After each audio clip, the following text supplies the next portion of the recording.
Hello everyone, আমি ঋতুপর্ণা। আজকে নিয়ে চলে এসেছি একটা হেয়ার অয়েলের রেসিপি, আর এটা ইচ্ছের জন্য তৈরি করছি।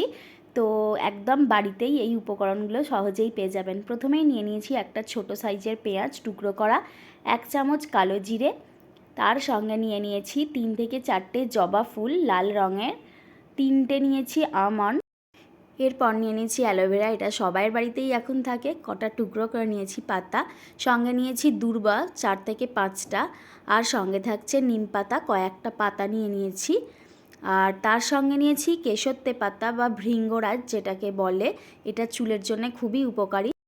আর থাকছে কারি পাতা, যেটাও ভীষণ উপকারী। সাউথ ইন্ডিয়ান সব রেসিপিতে কারি পাতা দেয়, কারণ চুলের জন্য এটা ভীষণ উপকারী। আর থাকছে একটা প্যারাশুট নারকেল তেল, এটা আপনারা যে কোনো নারকেল তেলই নিতে পারেন। আর একটা হেভি গেজ বাটি নিয়েছি, বাটিটা বেশ মোটা হতে হবে, নাহলে তেলটা কিন্তু পুড়ে যাবে, তাই একটা ভারী গেজ থেকে বাটি নিয়ে নিতে হবে।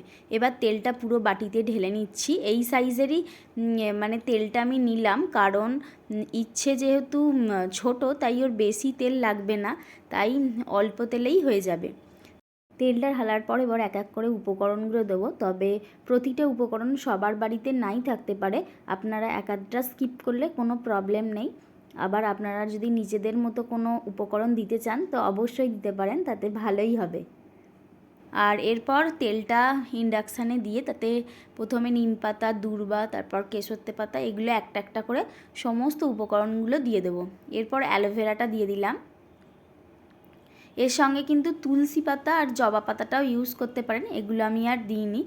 এরপর দিয়ে দিলাম জবা ফুলের পাপড়ি, মানে জবা ফুলগুলো, সেগুলো দিয়ে দিলাম। তারপর কারি পাতা, একদম অল্প অল্প সমস্ত উপকরণ নিয়েছি। তারপর পেঁয়াজটা দিয়ে দিলাম, আর একদম লো ফ্লেমে রাখতে হবে, গ্যাসেই করুন বা ইন্ডাকশানে, নাহলে কিন্তু তেলটা পুড়ে গেলে তেলটা পুড়ে যাবে আর জিনিসগুলো এক্সট্র্যাক্টটা যাবে না উপকরণগুলোর। এইভাবে ভালোভাবে হালকা হাতে একটু নেড়ে নিতে হবে, কোনোভাবেই কিন্তু ফ্লেম বাড়ালে হবে না, মানে একদমই লো ফ্লেমে রাখতে হবে। আর তেলটা যখন দেখবেন হালকা একটা গ্রিন টোন এসে গেছে, মানে হালকা তেলটা কালারটা পাল্টে গেছে, তখন বুঝে যেতে হবে যে তেলটা হয়ে গেছে। অতিরিক্ত কিন্তু তেলটা হিট দিলে তাহলে কিন্তু তেলটা পুড়ে যাবে এবং উপকারিতাটা আর একদমই থাকবে না। তো একদম পাতাগুলো হালকা ব্রাউন হলেই নামিয়ে নিতে হবে। দেখুন পেঁয়াজটা বা জবা ফুলের পাপড়ির কালারগুলো পাল্টে গেছে, তো এই অবস্থাতে তেলটা নামিয়ে নিতে হবে। এরপর ভালোভাবে তেলটা ঠান্ডা করে তারপর ছাঁকতে হবে। তেলটা প্রায় 2 ঘন্টা পর ঠান্ডা হয়ে গেছে।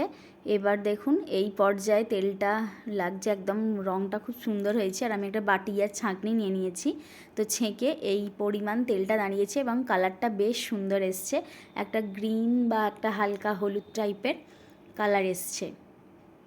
এরপর আমি কতগুলো আমন্ডকে কুচিয়ে নিয়েছি, ওই যে 3টে আমন্ড নিয়েছিলাম, ওগুলোকে স্লাইস করে নিয়ে এবার তেলের মধ্যে দিয়ে দেবো।